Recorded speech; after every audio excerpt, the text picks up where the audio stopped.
This is the Ottonian family, who ruled Germany from 919 to 1024 AD. In that time, the Saxon dynasty produced no fewer than 4 Holy Roman emperors, 3 of whom were named Otto. They ruled at a time considered by many to be the darkest chapter of the Dark Ages, the dreaded 10th century, the century of lead and iron, when the art and science of the ancients was apparently nowhere to be found, unless one looked abroad to foreign lands and a foreign faith. The greatest of the Ottonians, the one who achieved everlasting fame for his victory at Lechfeld, sent an emissary to these lands. He found there a caliph's palace, bedecked with rugs and tapestries and curtains, unlike anything he had ever seen on the other side of the Pyrenees. And in this palace he found a throne room with walls paneled in gold, and in the center, a pool of mercury that caught and scattered the sunlight, so abundant here in the land of Al-Andalus. The emissary had much to report to his Saxon master, Otto the Great, whose 37-year reign came to an end on the cusp of a new millennium. He would be succeeded by his son, then his grandson, and at last by his grandnephew, the 3 of whom steered the German and Italian people through an eschatologically charged period regarded as the end times.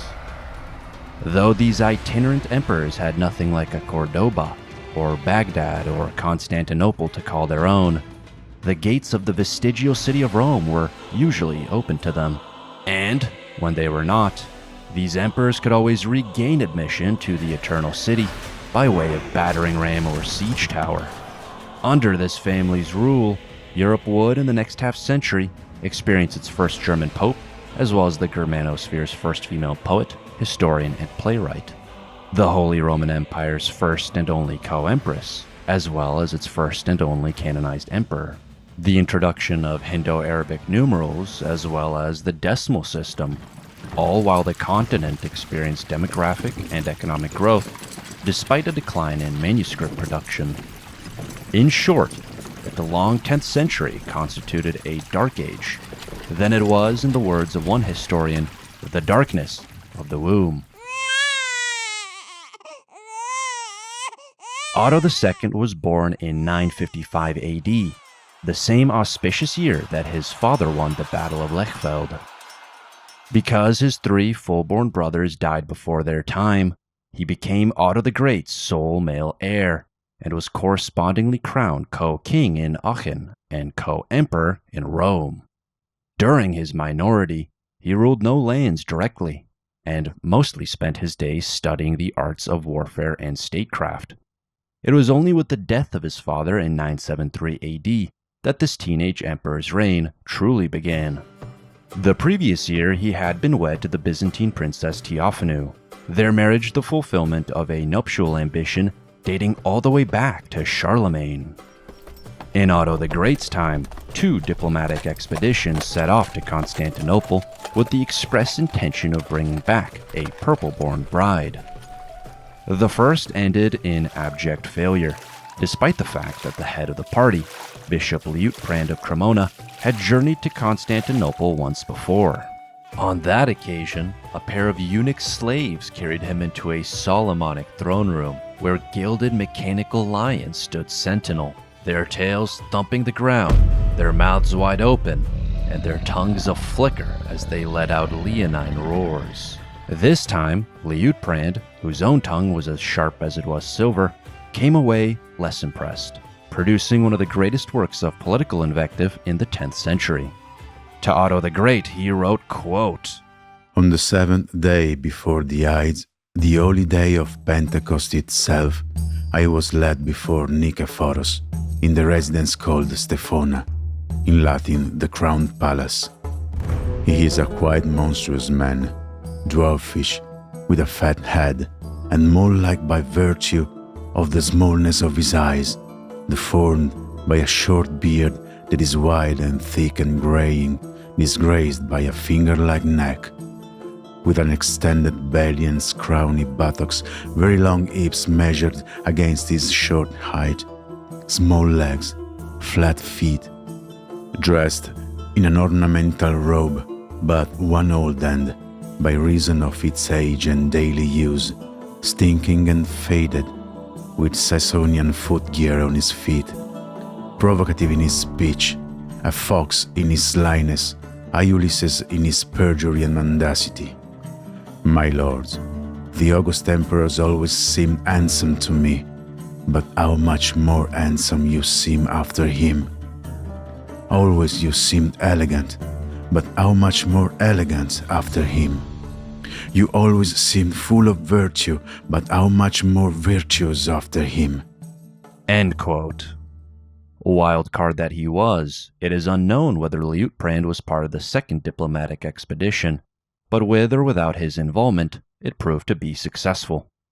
In his defense, the first attempt was an uphill battle, since Liutprand's delegation arrived just when the Byzantine emperor received a letter from the Pope addressing him merely as Emperor of the Greeks, and not the Romans.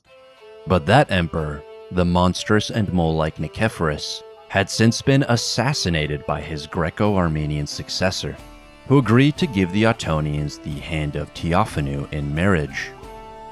There was just one problem with this arrangement, not to be divulged until Theophanu arrived in Germany. She was in fact not this up-jump emperor's daughter, but only his niece. Though Otto the Great's nobles immediately urged him to send her back in the face of this revelation, he ultimately decided to ignore them, knowing that the marriage was an important step in the right direction. It also probably helped Theophanu's case that she arrived with her weight in gold, not to mention an impressive entourage of doctors, writers, notaries, and other scholars. Theophanu was soon crowned co-imperatrix Augusta, co-empress, the only time in the Holy Roman Empire's millennium-long history that this precise title was in use. Her coronation initiated one of the most remarkable political careers of any woman of her time, just as the intellectual career of the female polymath Hroswitha came to an end. Hroswitha was a canoness at Gandersheim Abbey, founded by the Ottonians' first verified ancestor, Liudolf, which is why this family is alternatively called the Liudolfings. Hroswitha dutifully recorded this origin story, though her wide-ranging curiosity and intellect also extended to Roman and Germanic law, Islamic faith and culture, and the Roman playwright Terence. But for all her many interests, she remained a devout Christian, staunchly opposed to non-believers past and present. Her self-declared purpose was to make the small talent vouchsafed her by heaven give forth under the hammer of devotion a faint sound to the praise of God. It was to be no faint sound, but a mighty shout, not only in praise of Christianity, but also the sacral Ottonian kingship.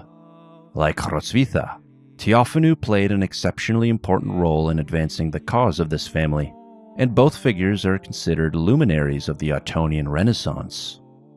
Theophanu and her scholarly entourage brought with them various trappings of Byzantine civilization: dresses, jewelry, artwork, furniture, and even the fork. The first time the Germans came across this fancy schmancy eating utensil. In addition to that, she introduced her subjects to the cult of Saint Nick, donating a holy relic associated with him to the Cathedral of Worms. More recently, it has also been suggested that Theophanu helped shape the language of Old High German through the introduction of Greek words, grammar, and syntax. Yet Theophanu's most important legacy was a political one. Joining her husband on most of his imperial perambulations, her name can be found on 1/4 of Otto II's diplomata, mainly consisting of land grants, toll and market rights, and other such concessions to the nobility and church.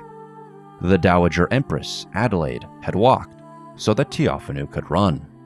This was not lost on Adelaide, and she resented her daughter-in-law's hold over her newly enthroned son.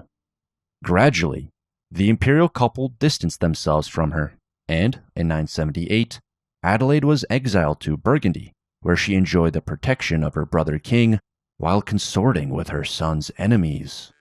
Though the succession of Otto II was a comparatively peaceful one, there were still times he had to resort to force to assert his authority. In the absence of fresh territorial conquests, land grants could not solve everything.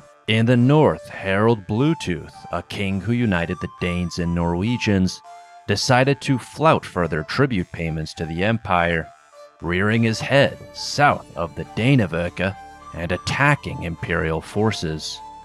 This king's poor dental hygiene occasioned a nickname, co-opted more than 1,000 years later by a team of engineers working on a cutting-edge, short-range wireless technology.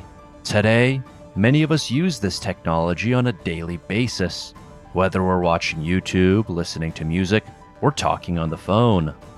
But at every turn, the Vikings of the internet age threaten to plunder our data and sell it to the highest bidder. That's why this video is sponsored by Aura. Its guarantee, telling you exactly which e-Vikings have your data, and automatically submitting opt-out requests on your behalf. Recently, AT&T revealed that over 73 million customer records were released on the dark web.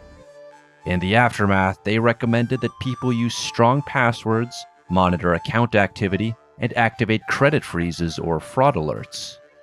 Well, the great thing about Aura is that it does all of this for me. I don't have to download several apps just because a company couldn't keep my data secure. If, like me, you value your privacy, you can go to the link in the video description, aura.com/empirebuilders, to start your 2-week trial today. And now, back to the video. After the Norwegians sailed back home, Otto II was able to take Harald unawares, temporarily extending the empire's jurisdiction beyond the Danevirke. Trouble also stirred in the east, with the Poles and Bohemians pledging support to the Duke of Bavaria. This was Otto II's rebellious cousin, Henry Senke, which translates to the Wrangler. In the wake of their showdown, Bavaria ceased to be the preeminent German stem duchy, denuded of a chunk of land roughly approximating present-day Austria, then referred to as the Marcha Orientalis. Austria would long remain the southeastern bulwark of the German kingdom, the future power base of another imperial dynasty. As for Henry the Wrangler, though he and his son were placed in custody and his duchy handed to another, he was far from finished.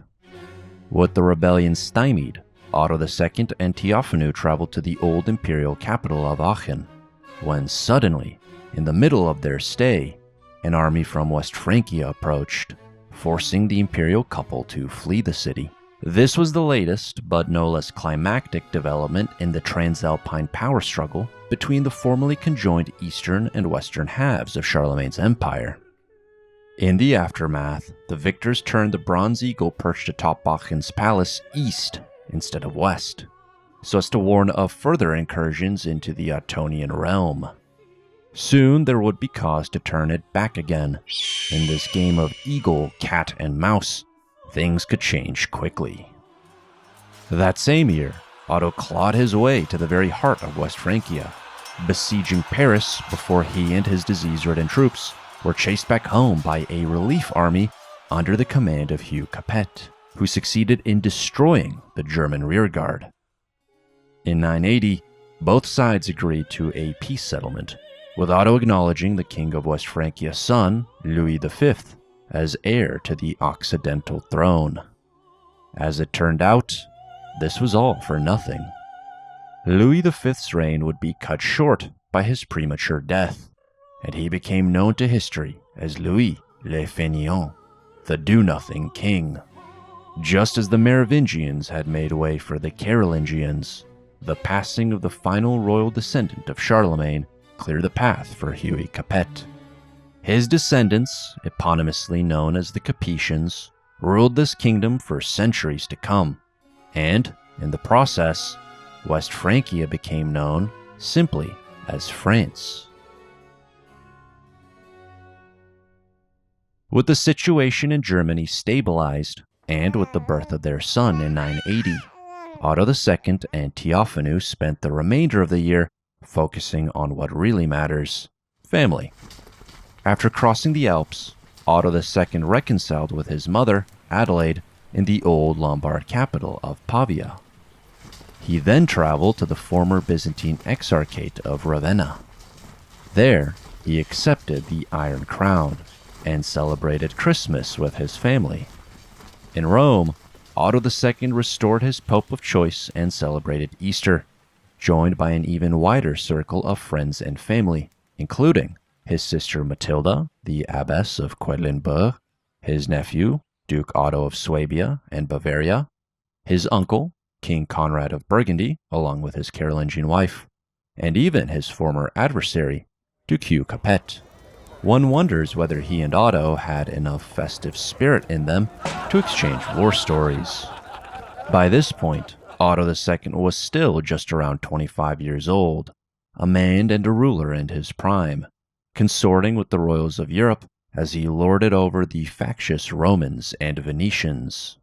Supposedly, it was after he invited the turbulent Roman nobles to a banquet and had them all butchered that Otto II got his nickname, the Red. Brutality against the Romans was part of German policy, born of a contempt and impatience with the city's inhabitants. Tellingly, Liutprand of Cremona wrote of them, quote, We, that means the Lombards, Saxons, Franks, Lotharingians, Bavarians, Swabians, Burgundians, so disdain them that we utter no other insult than you, Roman, to our enemies when aroused, and we understand that single term, the name of the Romans, to include every baseness, every cowardice, every kind of greed, every promiscuity, every mendacity, indeed every vice. End quote. But as regards Otto the Red's nickname, more mundane explanations have also been put forth, including a ruddy complexion. What we know with greater certainty is that Otto II's ambitions in Italy surpassed even those of his father, and he correspondingly cranked up the pressure on the Byzantine Empire. Venice he blockaded, due to this merchant republic's on-again, off-again relationship with Constantinople. Southern Italy was his next target, and ironically, he seems to have been encouraged in these designs by his wife, Theophanu, whose uncle had been poisoned some years earlier. Yet another victim of Byzantine court politics.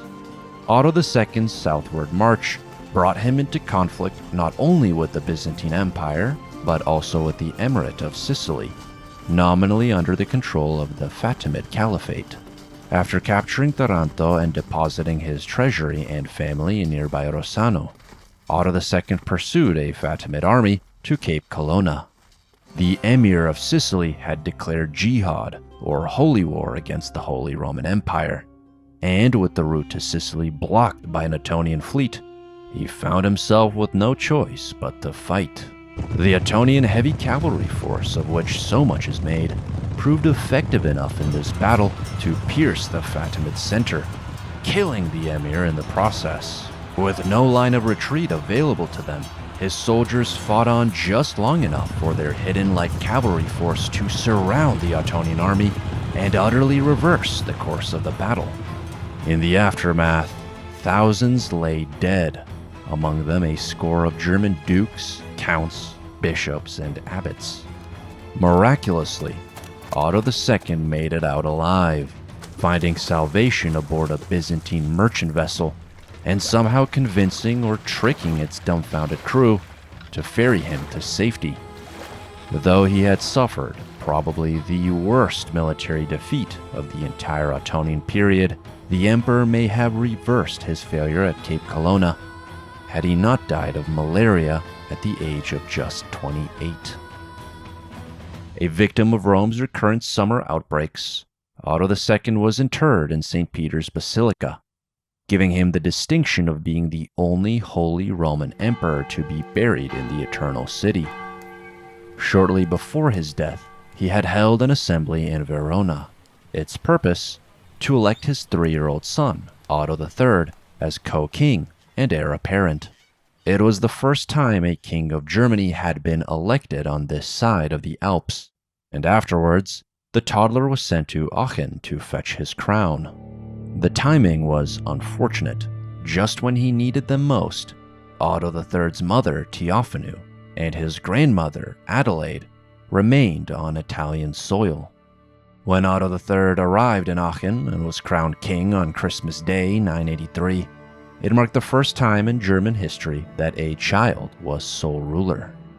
Though the young and savvy Theophanu was more than willing to take hold of the reins of power, the prospect of being ruled by a child king in name and a woman in practice was not exactly met with unanimous approval north of the Alps.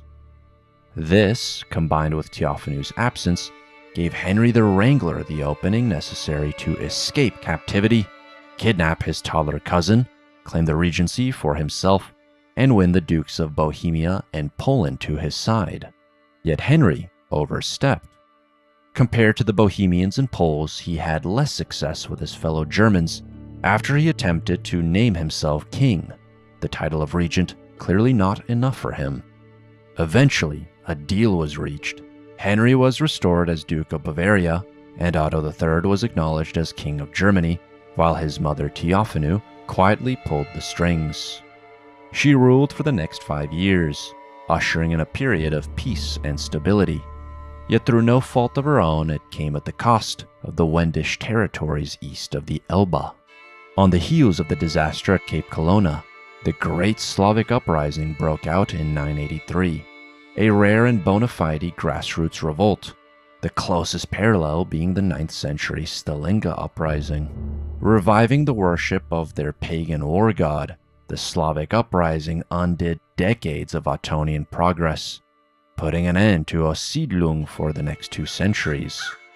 Several punitive expeditions were mounted against the Wends, and Theophanu even sent little Otto to participate in these campaigns from the age of 6. She knew how important military credentials were for German rulership, and she herself took part in a campaign against West Francia.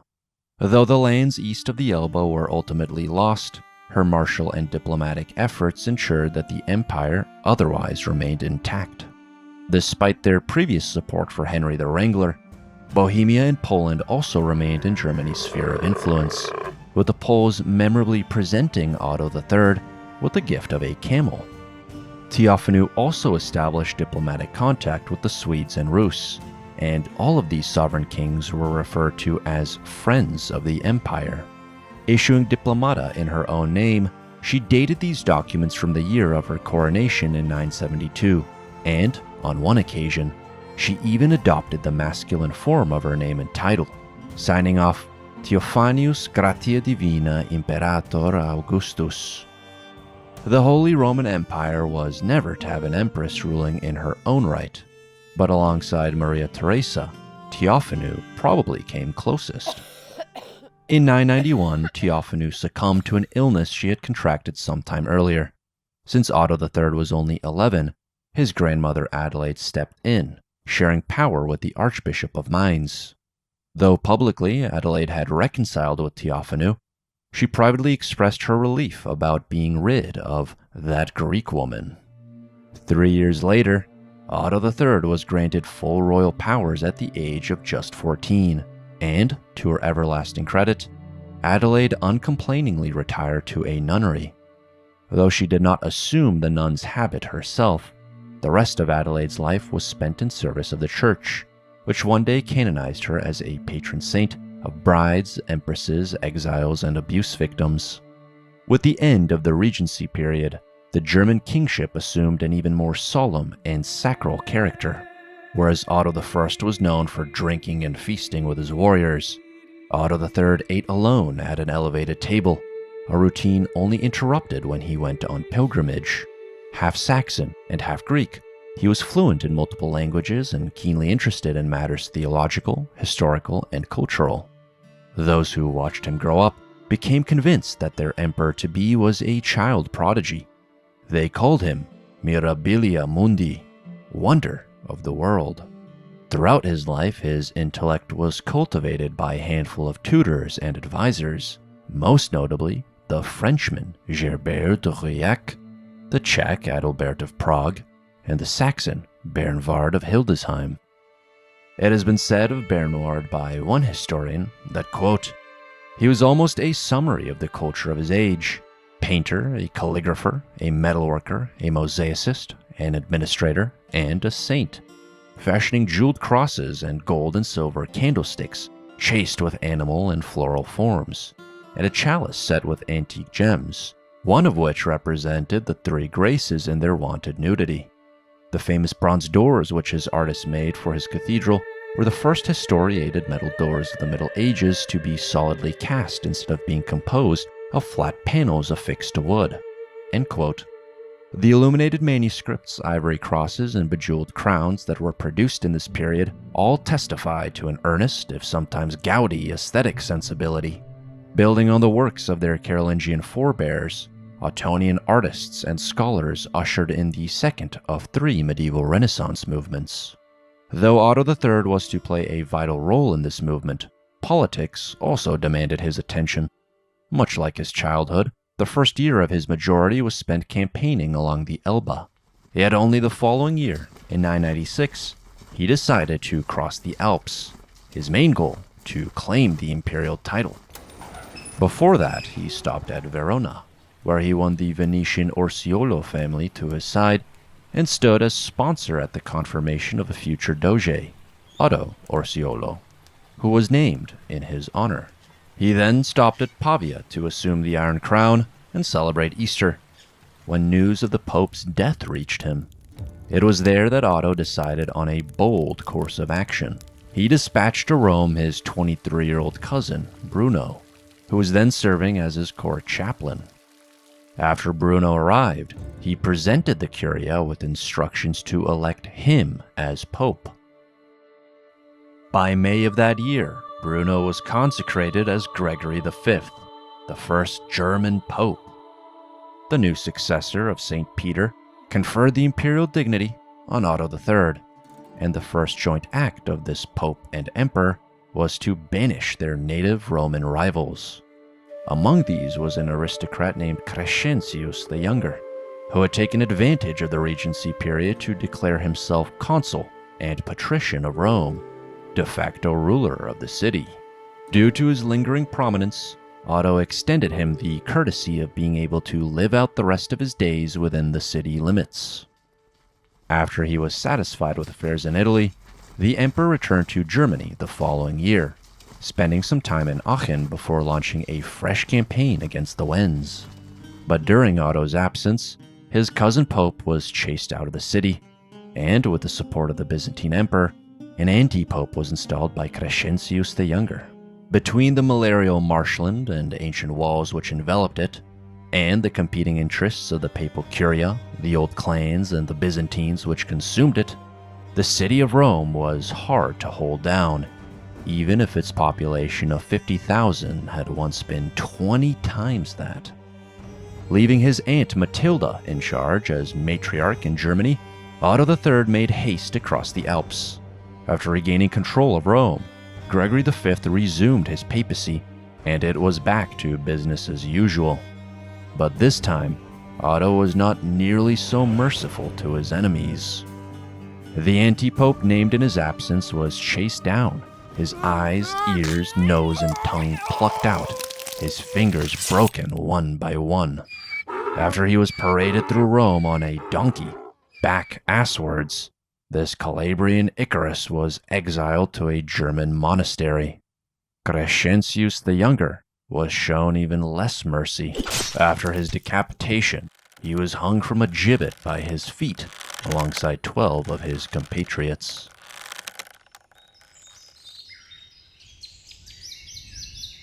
Rather than return to the Königslandschaften, with its silver-rich mountains, thick forests, and mighty rivers, Otto III fell under the spell of Italy for the next 2 years, effectively making Rome his capital. He had many plans for the city of 7 hills, including the construction of a new palace on one of them, along with the restoration of the Roman Senate, a potential check on the power of the popes. As a further check, he appointed a patrician, prefect, and panel of judges versed in Roman law. These were sensible measures in light of how tumultuous Dark Age Roman politics could be. During one of Otto's pilgrimages across Italy, Pope Gregory V, his cousin, suddenly died at the age of 27, possibly due to foul play. It was then that Otto had his tutor, Gerbert elected pope and consecrated as Sylvester II. It was an apt choice of papal name. The first Sylvester had occupied St. Peter's throne over 6 centuries ago, and his collaboration with the Roman Emperor Constantine yielded the aspirational ideal of a unified Christian empire. Sylvester II is notable for other reasons too. He was perhaps the most intriguing figure to come out of the Ottonian Renaissance. This Promethean pope rose from nothing to the very pinnacle of the Christian Church, bringing with him the secrets of Al-Andalus. While studying in that foreign land, he lapped up the 7 liberal arts and became acquainted with Hindu-Arabic numerals, with decimals, and with the abacus, astrolabe, water organ, and monochord. Though he was pope for only 4 years, Sylvester II had an outsized historical impact, not unlike some of the other characters in this story. In the year 1000, Otto III rounded off the millennium with a trip that took him from Rome to Gniezno and finally to Aachen. In Gniezno, he named the Polish Duke Boleslav Frater et Cuperator Imperii, and also Populi Romani Amicus et Socius. In return for a replica of the Holy Lance, Otto tragically received the arm of his former tutor, St. Adalbert of Prague. His body had been recovered from the pagans that martyred him only after Boleslav paid them its weight in gold. While in Poland, Otto may have sent a second replica of the lance, along with a crown, to Hungary, where King Stefan, or Istvan, would be crowned later that year. Istvan was the first Christian monarch of Hungary, one duly supported by the Ottonians for his firm stand against the Magyar faction seeking a return to the old ways. Otto did not stay in the east long enough to attend this coronation. His millennial circuit took him to Aachen instead, a destination that Boleslav accompanied him to. Venturing into the Palatine chapel of the cathedral, the Ottonian emperor opened Charlemagne's tomb and found him sitting there as if he were still alive. Otto robed him on the spot with white garments, cut his nails, and swapped his rotting nose with a gold one, took a tooth from his mouth, walled up the entrance to the chamber, and withdrew again. But before he did so, the ghost of Charlemagne warned that he would die young and childless. It was a prophecy that came true less than 2 years later, after the dawn of the new millennium. In the year 1002, while mustering an army in Italy to regain control of Rome, Otto died at the age of just 21, probably due to malaria. When news of his death went out, the purple-born Byzantine bride who had just set off to marry him turned back, and the two empires resumed their natural state of enmity. Despite the fact that his sole reign lasted less than 6 years, Otto III is a figure of enduring interest to present-day academics. In the 19th century, German nationalists typecast him as a dreamy intellectual, leading his people into foreign misadventures that prevented the development of a national consciousness. Today, we can view his life more objectively, placing it in the long context of an imperial renewal program dating all the way back to Charlemagne. In a way, Otto really was haunted by this old emperor's ghost. On the other hand, because Otto's life was cut short, much remains unanswered, and a millennium later, he remains a controversial and enigmatic figure. Though Otto III would probably have preferred to be entombed in St. Peter's Basilica next to his father, this was a complete impossibility at the time. It was only with the arrival of a German detachment that Otto's corpse could be taken anywhere without being set upon by an angry Italian mob. Eventually, this funerary procession made it to Bavaria, where a confrontation took place with the newly elected Duke, the 29-year-old son of Henry the Wrangler. He had come to claim the imperial regalia, and with it, the crown. Yet the archbishop leading the procession had been prudent enough to send it ahead of the party. Allowing the procession to continue on their way to Aachen, Henry himself made for Mainz, dispensing with a royal election and assuming the throne of Germany by right of kinship. As the great-grandson of Henry the Fowler and the grandnephew of Otto the Great, he was second cousin to Otto III. But because he was part of the dynasty's lesser branch in Bavaria, the German nobility had their reservations about this Henry, who was not a physically impressive man and still had no heirs after 2 years of marriage. As a consequence of his father's overweening political ambitions, Henry had grown up in Hildesheim, possibly preparing for a life in the church. Yet the cathedral school he was educated in turned out both secular and ecclesiastical members of elite society. While some noble boys were sent to the itinerant royal chapel, becoming in effect hostages as well as pupils of the Ottonian court, others were sent to cathedral and monastery schools like Henry. These schools were the vital organs maintaining the corpus of the Ottonian Renaissance, faithfully preserving, annotating, revising, and citing the works of ancient thinkers like Virgil, Pliny, and Cassiodorus. The last name in particular was one that every boy in these schools came to know between the age of 7 and 14, when the magistry or teachers instructed them in the 7 liberal arts. By 14, each student would be versed in the Latin language and basic arithmetic, and could afterwards pursue an advanced education in engineering, architecture, medicine, or law, imbibing specialist knowledge from Ottonian editions of late antique textbooks and manuals. One of the most tangible impacts of this education program was the steadily increasing importance of Latin, sometimes with humorous consequences. On one occasion, the Bishop of Bamberg told a congregation that the earth was formless and a cow, instead of formless and empty. In Paderborn, the bishop led his flock in a prayer that mentioned male and female mules instead of male and female servants. This while reading from a liturgical manuscript prepared by Henry himself. The new king of Germany spent the first years of his reign winning the Stemdukes to his side, and though he eventually succeeded, it would not be the last time he was faced with a rebellion. This is partly due to the length of his 22-year reign, and partly due to his advancement of the Reichskirchensystem, whereby episcopal vassals were favored over lay vassals when it came to the dispensation of lands, titles, and privileges. A long-standing Ottonian policy, it reached its apogee under Henry II.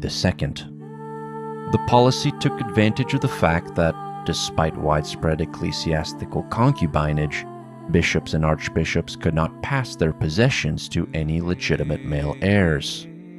This prevented them from establishing powerful dynasties that could rival royal authority. The Ottonians enjoyed a free hand in choosing who succeeded the bishops and archbishops, a royal prerogative that would one day be called into question, but not while Henry II still ruled.